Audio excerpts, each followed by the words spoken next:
በአዋሽ ፈንታሌ ንዝረቱ አዲስ አበባ ድረስ የተሰማ የመሬት መንቀጥቀጥ ተከሰተም። ሀዱሽ ገብረስላሴ በስህተት ከስር ተለቋል የሚባለውን አልቀበለውም ሲሉ የእንግሊዝ ጠቅላይ ሚኒስትር ተናገሩ። ለንደን በገባ በ8ኛው ቀን በሶስት ጾታዊ ትንኮሳ ተከሶ የ12 ወራት እስራት የተፈረደበት ሀዱሽ ገብረስላሴ የቅጣቱ ጉዳይ መነጋገሪያነቱ ቀጥሏል። ቲያትር ኦፍ ድሪምስ ኦልድ ትራፎርድ ዛሬ ስሙን አስከብሯል።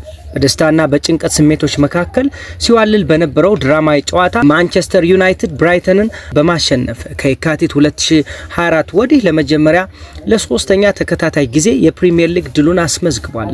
የዕለቱ ኮከብ ብራያን ምቦሞ በሁለት ወሳኝ ግቦች የድራማው ንጉስ ሆኖ ሲወጣ የዩናይትድም ለጊዜው ቢሆን በሰንጠረዡ 4ኛ ደረጃ ላይ ተቀምጧል። የሚሉት የዕለቱ ዋና ዋና መረጃዎች አርዕስተ ጉዳዮቻችን ናቸው። በዝርዝር ወደ ምንመለከትበት ጥንቅር እናልፋለን። እንደተለመደው ላይክ፣ ኮሜንት እና ሼር እያደረጋችሁ እስከ መጨረሻው ተከታተሉናላችሁ። አዳዲሶቹ ቤተሰቦቻችን ደግሞ ሰብስክራይብ በማድረግ ቤተሰብ ሆኖ እንላለን። በአዋሽ ፈንታሌ ንዝረቱ አዲስ አበባ ድረስ የተሰማ የመሬት መንቀጥቀጥ ተከሰተም። አዲስ አበባ ጥቅምት 16 2018 በአዋሽ ፈንታሌ አካባቢ ዛሬ የመሬት መንቀጥቀጥ ተከስቷል አለ የአዲስ አበባ ዩኒቨርሲቲ የጂኦ ፊዚክስ ህዋ ሳይንስና አስትሮኖሚ ኢንስቲትዩት። በዩኒቨርሲቲው የሴስሞሎጂ ትምህርት ክፍል ኃላፊ ፕሮፌሰር አታላይ አየለ በአዋሽ ፈንታሌ አካባቢ በሬክተር ስኬል 4.8 የሆነ የመሬት መንቀጥቀጥ መከሰቱን ለታማኝ መረጃ ምንጮች አረጋግጠዋል። የመሬት መንቀጥቀጡ ከጠዋቱ 2 ሰዓት ከ24 ደቂቃ አካባቢ መከሰቱን ገልጸዋል። የተከሰተው የመሬት መንቀጥቀጥ ንዝረትም አዲስ አበባ ከተማን ጨምሮ የተለያዩ አካባቢዎች ድረስ መሰማቱን ነው የገለጹት። ሀዱሽ ገብረስላሴ በስህተት ከስር ተለቋል የሚባለውን አልቀበለውም ሲሉ የእንግሊዝ ጠቅላይ ሚኒስትር ተናገሩ። ለንደን በገባ በ8ኛው ቀን በሶስት ጾታዊ ትንኮሳ ተከሶ የ12 ወራት እስራት የተፈረደበት ሀዱሽ ገብረስላሴ የቅጣቱ ጉዳይ መነጋገሪያነቱ ቀጥሏል። የ41 ዓመቱ ሀዱሽ ለአንድ ወር ከታሰረ በኋላ በትላንትናው ዕለት ከእስር ቤት ወጣ የተባለበት መንገድ የእንግሊዝ ጠቅላይ ሚኒስትርን ጨምሮ አላሳመንም። ጠቅላይ ሚኒስትር ኬር ስታርመር ዛሬ በሰጡት መግለጫ ሀዱሽ ገብረስላሴ በስህተት ከስር ተለቋል የሚባለው ነገር ሙሉ በሙሉ ተቀባይነት የሌለው ነው። ይህ ጉዳይ እንዴት ሊከሰት እንደቻለ በአስቸኳይ ምርመራ እንዲደረግ ትዕዛዝ ሰጥቻለሁ ብለዋል። በዚህም የተነሳም ሄይስ ማጀስቲክ ፕሪዝን የተሰኘው እስር ቤት የትላንትና ተረኛ ኃላፊዎች ከስራ እንዲታገዱ ተደርጓል። ዴሊ ሜል ጋዜጣ እንደዘገበው ሀዱሽ ከስር ሲፈታ 76 ፓውንድ ከስር ቤቱ ተሰጥቶት ነበር። ይህም ከስር ቤት ለሚወጡ አብዛኞቹ እስረኞች የሚሰጥ ሲሆን ይህ ገንዘብም በባቡር ለመሳፈር አስችሎታል።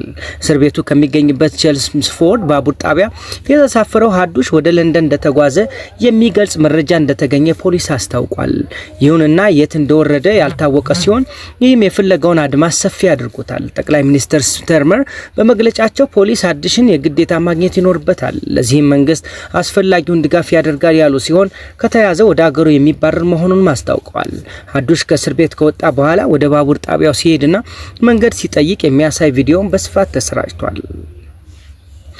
ቲያትር ኦፍ ድሪምስ ኦልድ ትራፎርድ ዛሬ ስሙን አስከብሯል። በደስታና በጭንቀት ስሜቶች መካከል ሲዋልል በነበረው ድራማዊ ጨዋታ ማንቸስተር ዩናይትድ ብራይተንን 4-2 በሆነ ውጤት በማሸነፍ ከየካቲት 2024 ወዲህ ለመጀመሪያ ጊዜ ለሶስት ተከታታይ ሰዓት የፕሪሚየር ሊግ ድሉን አስመዝግቧል።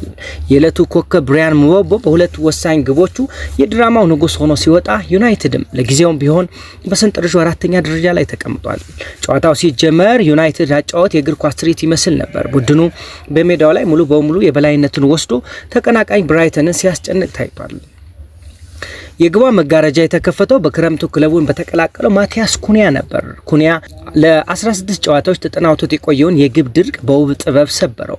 ከካስሚሮ የተቀበለውን ኳስ ከሳጥኑ ጠርዝ ላይ ተቆጣጥሮ መሬት ለመሬት ወደ ታችኛው ጥግ ሲያሳርፋት ኦልድ ትራፎርድ በደስታ ተሞልቷል። ብዙም ሳይቆይ ካስሚሮ የድል ፈገግታ ታክሎበት ሁለተኛውን ግብ አስቆጠረም። የእሱ ምት በተከላካይ ጀርባ ላይ አቅጣጫውን ስቶ ግብ ጠባቂውን ባርት በርበገንን ሙሉ በሙሉ በማታለል መረብ ላይ ያርፋለች። ዩናይትድ በሶስተኛ ግብ ጨዋታውን የገደለ የመሰለው ብራያን ምቦሞ በንጹህ አጨራረስ ኳሷን ከመረብ ጋር ሲያገናኛት ነበር። የመጨረሻዎቹ 20 ደቂቃዎች የብራይተን ትንሳኤና የኦልድ ትራፎርድ ድንጋጤ። ነገር ግን ኦልድ ትራፎርድ ላይ ድራማ ሳይኖር ጨዋታ አይጠናቀቅም። ብራይተን ተስፋ ሳይቆርጥ መጫወቱን ቀጠለ። የቀድሞ ዩናይትድ ልጅ ዳኒ ዌልቤክ ከጨዋታው መጠናቀቅ 16 ደቂቃዎች ሲቀሩት በማይረሳ ቅጣት ምት ቡድኑን ወደ ጨዋታው መለሰው። ውጥረቱ የጨመረው በጭማሪ ሰዓት ነበር። በ92ኛው ደቂቃ ላይ ካራምፕሎስ ኮስቶስላስ በግንባሩ ገጭቶ ሁለተኛውን ግብ ሲያስቆጥር ኦልድ ትራፎርድን ጸጥታ ዋጠው። በድንገት የዩናይትድ ተጫዋቾች ፊት ላይ ድንጋጤ ስሜት ይነበብ ጀመር። ድራማው ግን ገና አላለቀም ነበር። የዕለቱ ኮከብ ብራያን ምቦሞ የመጨረሻ ቃሉን ለመናገር ተራው ደርሶ ነበር። ከ12 ያርድ ርቀት ላይ ያገኘውን ኳስ በኃይል ወደ ግቡ አራት ሲሰዳት በስታዲየሙ የነበረው ውጥረት ወደ ፍጹም ደስታና ጩኸት ቀየረው። የዩናይትድ የተጫዋቾች ግዢ ፖሊሲ ለአመታት ሲተች ኖሯል። ነገር ግን በኩኒያና ምቦሞ ዝውውር ላይ ክለቡ ፍጹም ትክክል ነበር። በድምሩ ወደ 130 ሚሊዮን ፓውንድ ቢያስወጡም ሁለቱ ተጫዋቾች ለቡድኑ ያመጡት ለውጥ ዋጋቸው እጅግ በጣም ተገቢ መስሎ መታየት ጀምሯል።